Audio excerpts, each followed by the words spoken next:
Well, Brian, very impressive performance by Nottingham Forest, but I suppose mainly in the first half. What is it you think that went right from that in that first half, or impressed you most? Well, they were the better organised team, Stephen. The midfield were quick, first the ball, very dynamic, particularly Elliot Anderson. Sangare gave them a bit of cover in midfield.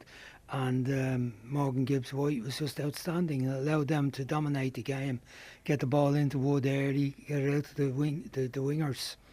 Hudson Odoi, a very good time on the left hand side. The new winger, Dan Odoi, on the right hand side, the Swiss player, did fine. He scored a very good goal. But that midfield dominance allowed them to control the game. And I think Brentford caused a lot of their own problems by the slowness of their build-up and the predictability of it as well. Caoimhín Kelleher looked a bit unsettled by the service he was getting back from some of the defenders as they tried to play it out in the back, and I think that lethargicness cost them goals, cost them the third goal certainly. Great ball by Anderson into Wood for the finish, but overall they were far superior team. Brentford a little better in the second half, but they deserve to win the match. Nottingham Forest as probably more comfortably than 3-1. It does look from the outside looking in, that their manager, Nuno Espirito Santo, has kept most of the guts of that team that served them so well last season. They had a bit of a dip towards the end of the season, maybe had hopes of qualifying for the Champions League, but they are still in Europe. Do you think he's going to have to use his squad more this season? And with that in mind, what are you thinking of the new signings? I suppose Doyle was the one we got a main look at today. Well, they'll have the European competition to contend with. They've got themselves up into Europa League now because of Palace's problems. But last season, it looked like they were going to make the Champions League position for most of the season. Unfortunately, they only won 2 of the last 8 games, and they were edged out by Chelsea on the last day when Chelsea won 1-0 at Nottingham Forest. So they'll have to contend with more games. They'll need a bit more depth in the squad.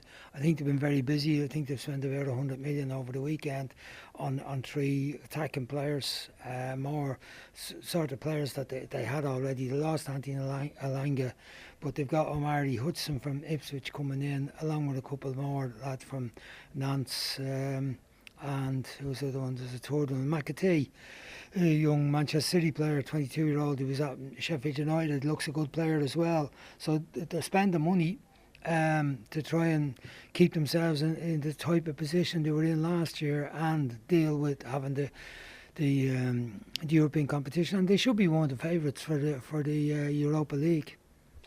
Looking at Brentford's really a disastrous start for Keith Andrews, that first 45 minutes anyway. What would you think he got wrong there today? Well, it's not easy being a manager. Keith hasn't been a manager up until now. He will have found out today when you've got to make the decisions yourself. You can get help from your staff and so on, but ultimately you're the one to making decisions in advance of the game. I don't know his players as well as he does, but I think he made some mistakes in terms of the balance of the team didn't look right. The 2 centre midfield players were off it a bit, I thought. Henderson added something when he come on, and Onyeka as well too. When he came on, he gave him a bit more. Certainly Kevin Shadé, who may have been carrying an injury, that's probably why he didn't start. But some of the newer players didn't do too well, didn't adapt to the physicality of the Premier League on their first outing. The back 4 were, as I said earlier, too predictable in possession. Nathan Collins wasn't one of his better games by any means, and Van den Berg beside him was poor. Caoimhín Kelleher had a very mixed day. He didn't make any saves today, but his failure to catch the ball at times was unsettling, and some of his distribution was quite poor, which is most unlike him. But that's the difference playing for Brentford, maybe playing for Liverpool and the first day of the season. There'll be plenty of time to improve on what they did today. At least the second half was better for them. Would you see long term this season Brentford being involved in a relegation battle, or do you think they can keep themselves up around that mid-table position they've become accustomed to? Well, they weren't too far off the relegation position 2 years ago. They finished 16th. Last year they were a good 10th, and the season before that I think they were higher up, maybe 8th. But they, it's hard to know. It's very early yet to make any conclusive decision on how they're going to be. I think they'll be busy. They signed Otara, who's a very good attacking player from Bournemouth, and he's physical and strong as well. Some of the lads that had today looked a bit lightweight up the pitch. Lewis Potter got brushed off the ball too often. Carvalho as well. So I think they need more physicality in that area of the side. So I'm sure, like most clubs, they'll be busy over the next 2 weeks trying to strengthen their squad.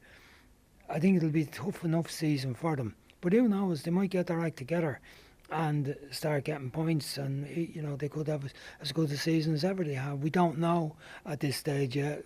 We've only got today to go on so far. Today wasn't impressive, but it's very, very early. A home game with Villa to come up. A couple of other games they could get points from, I think, before they get into some much heavier stuff after the first 5 or 6 games.